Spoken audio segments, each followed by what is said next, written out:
Hindi nyo pera ang binibili ng mga sasakyan nyo. Isauli nyo ang pera sa taong bayan.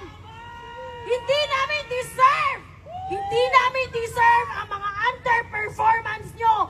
Wala kayong karapatan na tawagin na honorable dahil wala kayong honor. Mga putang ina! Lumabas kayo dyan!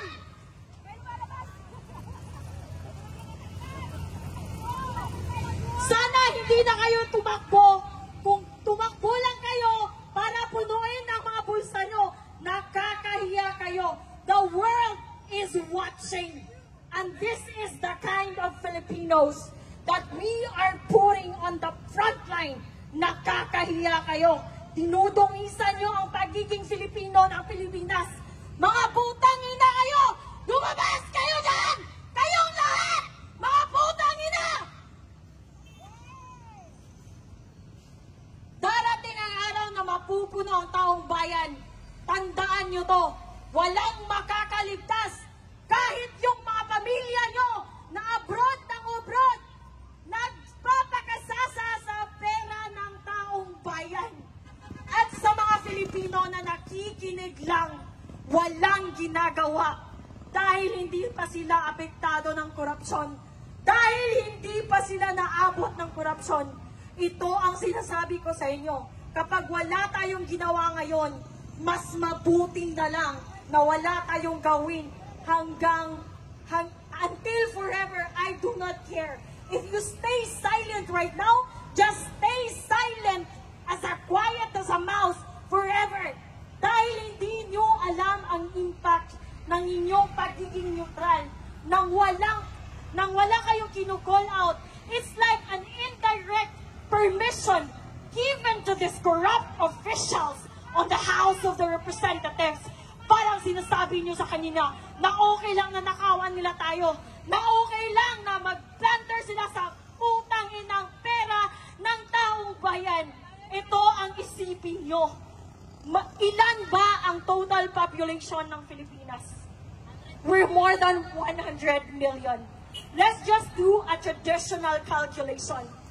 Ipagpalagay natin, merong 1 million working class earning minimum wage of 500. Let's just say it's 500. Do you really think that 500 pesos that a minimum wage earner is earning for that day, may matitira?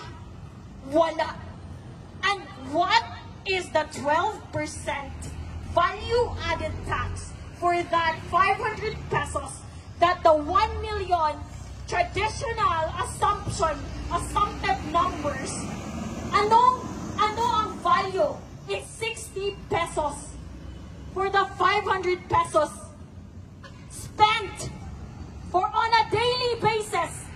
So ipagpalagay natin 60 pesos and merong 1 million minimum wage earners, that's 60 million pesos of value-added tax na napupunta sa pamahalaan. 60 million pesos. And come to think of it, it's not just value-added tax, it's not just 1 million Filipino minimum age earners. Ang daming tao, putang ina. Try to multiply 60 million pesos on a daily basis times 50 million Filipinos. Ang yaman ng Pilipinas. Pero meron tayong ospital na walang gamot. Meron tayong mga public hospital na walang higaan. At kung meron man, sira-sira ang higaan. Sasabihin na walang ayuda kung hindi magbibigay si Martin Romualdez. Putang ina mo, bakit pinangalanan mo ng Romualdez Hall ang isang espasyo na nasa Kongreso? Hindi mo pera yan. Hindi mo pera yan. Ang kapal ng pagbumukha niyong lahat. You are doing a syndicated, organized plunder against the Filipino people. Nakakahiya kayo. Ayokong maging Filipino dahil kung kayo lang ang halimbawa ng pagiging Filipino. Mas mabuti na lang na hindi ako maging Filipino. Nakakahiya kayo.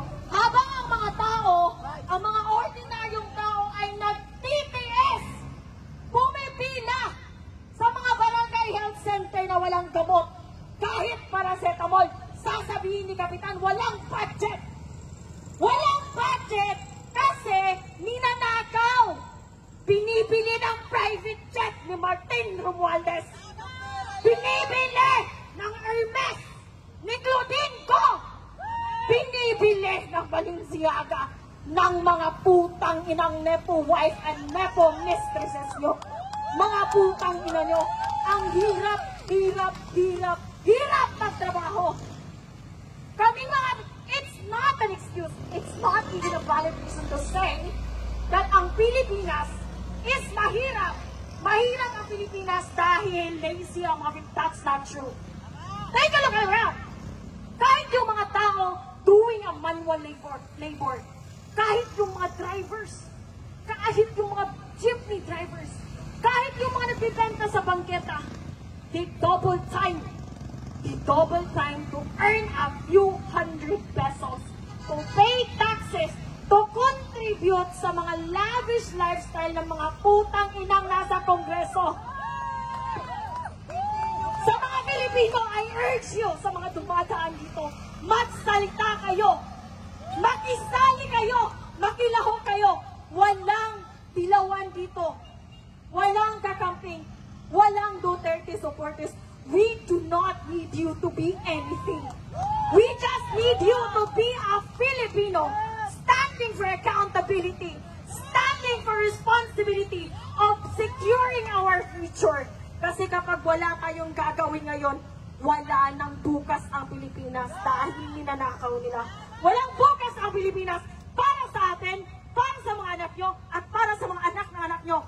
Can you imagine? We're still paying the interest of utang coming from Marcos Sr. And here we are right now. We're gonna pay again for the fucking debt of the Philippines because of their fucking blunderers in the House of the Representatives, in the Senate, and on the executive branch, Mr. Marcos.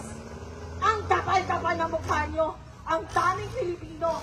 Sasabihin ng mga Nepo babies nyo na wala kami ambag sa taxes. We are taxed heavily. Can you imagine sa Southeast Asia, ang Pilipinas ang isa sa pinakamalaking merong value-added tax. I'm gonna tell you a story of how I got here. Yesterday, I was from Cebu. I booked a ticket to go. It's 2,100 pesos and few centavos or something. I got taxed. It's 340 pesos. I ride an Angkas going to the Pier 4 in Cebu City. I got taxed again. I bought soft drinks. I bought bottled water. I bought Wi-Fi subscriptions sa barko. I got taxed again. Putang inang value-added tax. Ang dami. Just try to imagine if a single Filipino is paying at least 200 pesos of value-added tax on a daily basis. 200. Multiply it by 100 million. Ang yaman ng Pilipinas. Pero wala tayong pera! Dahil magkakapal ang mukha nyo dyan sa Kongreso! Lumabas kayo! Mga putang ina nyo! Mga magkakapal ang mukha! I do not understand. I cannot wrap my head around the fact. Paano nyo naiisip? Paano nyo hindi naiisip kung gaano kayo ka-immoral? Kung gaano kayo ka-demonyo? Nagpapakasasa kayo sa perang hindi inyo? Tumakbo kayo para maglingkod. Just reminding you, sir and ma'am, tumakbo kayo para maglingkod, hindi para magpaglingkuran. And don't start with us honoring, telling you, addressing you as honorable. Kasi between you and the taong bayan, you are the least. You are the least organization with honors. With honors, you don't have any, zero. You don't have in any honors. Wala kayong mga moral, wala kayong mga immoral kayo, mga makakapal. I am so frustrated. I am so angry beyond angry. Nakakaputang ina kayong lahat dyan sa House of Representatives. Mga mamatay na sana kayong lahat. Tamaan kayo ng kidlat. Super ang pangbababoy at panggago nyo sa mga Filipino. You're treating us like an idiot. Like we don't have access to information. You're treating us as someone as imbecile. Kaya namin sumugod ngayon at sunugin ang mga kaluluwa nyo dahil napilong kayo sa impyerno, mga putang ina nyo. Tingnan nyo. Eto, mga drivers, mga minimum wage earners, sila ang nagpapakain sa'yo. Nagpapakain, kami ang nagpa-fund ng lifestyle nyo. Mga putang ina. Ano ginagawa nyo dyan sa Senate? Ano ginagawa nyo dyan sa Congress? Are you just doing log in and log out and that's it? No! We demand that you work. You work diligently, you work morally, and you work hard for the Filipino people, for you to earn our trust, because you just don't deserve our trust and respect. I don't think so it's gonna happen anytime today. Mga makakapal ang mukha nyo. At sa mga kababayan nating police and armed forces of the Philippines, sir, with all due respect, I know naiipit kayo. Naiipit kayo kasi ang chief of command nyo nakakabutang ina. But then you're bound by your service, and you're bound by your contract, and you're bound by your employment. But please, this is beyond insane.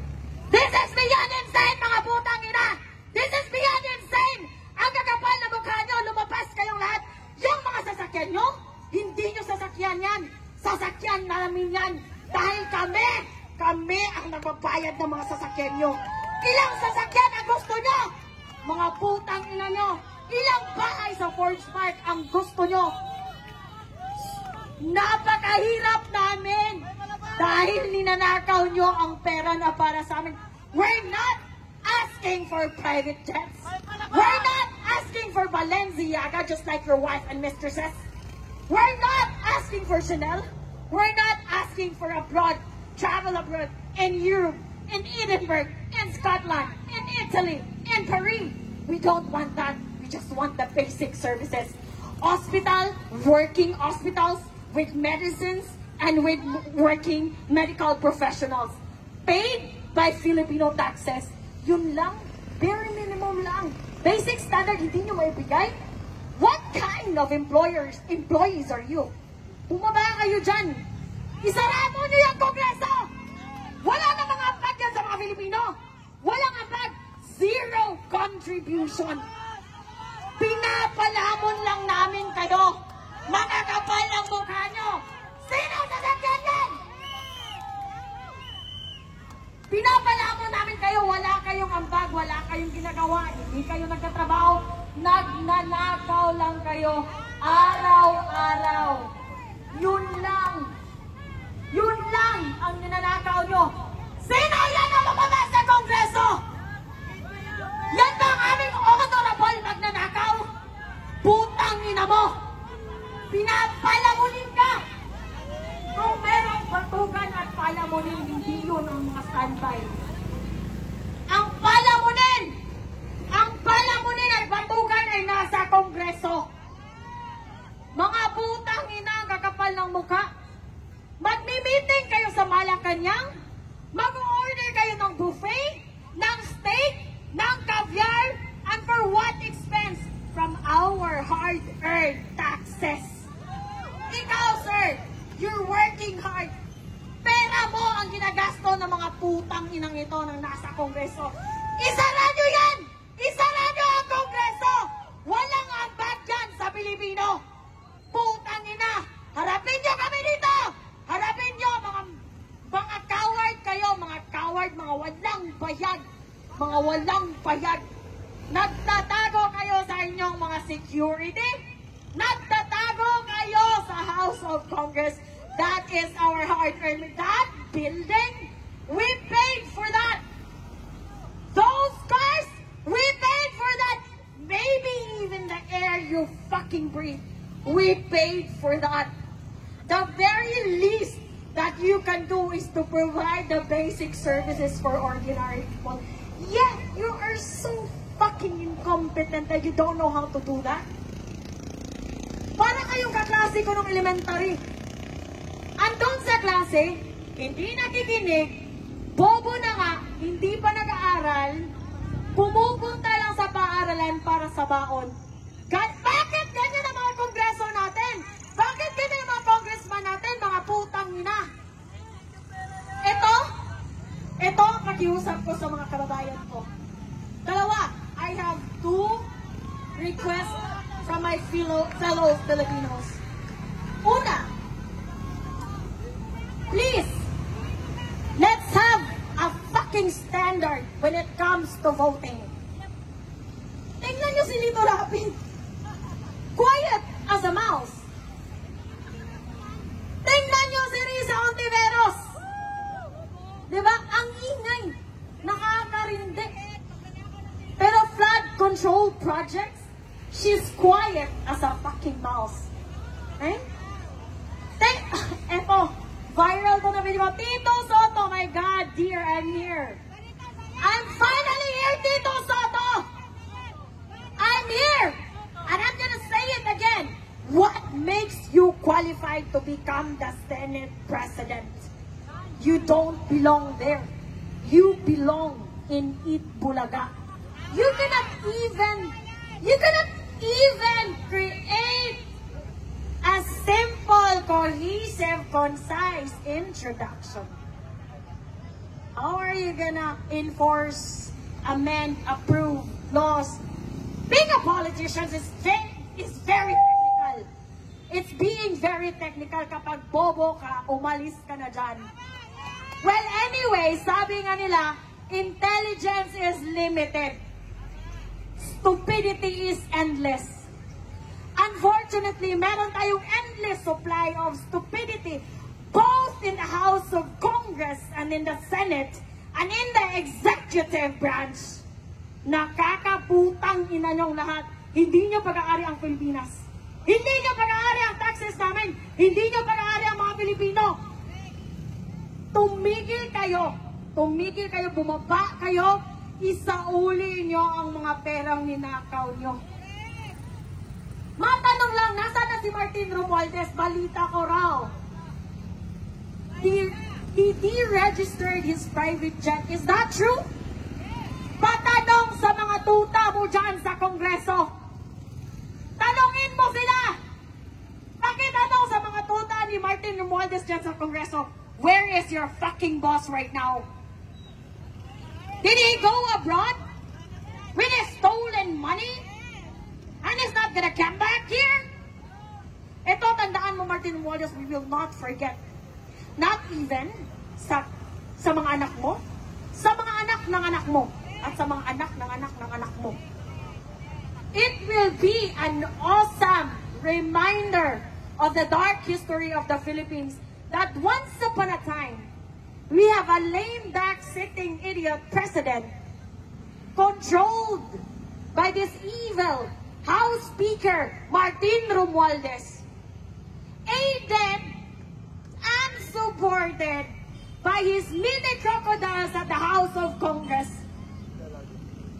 supported by the senators na walang magawa sa buhay, kundi maging achievement ang pagsisisi, paninisi sa previous administration. Wala na ba kayong achievement na iba? Yun lang? Ganon kayo ka-incompetent? Like even a simple person, ordinary person can see through all your evil intentions, can see through all your stupidity, the maneuvers, the cover-ups. We see through it all. Hindi kami bobo, mga putang ina nyo.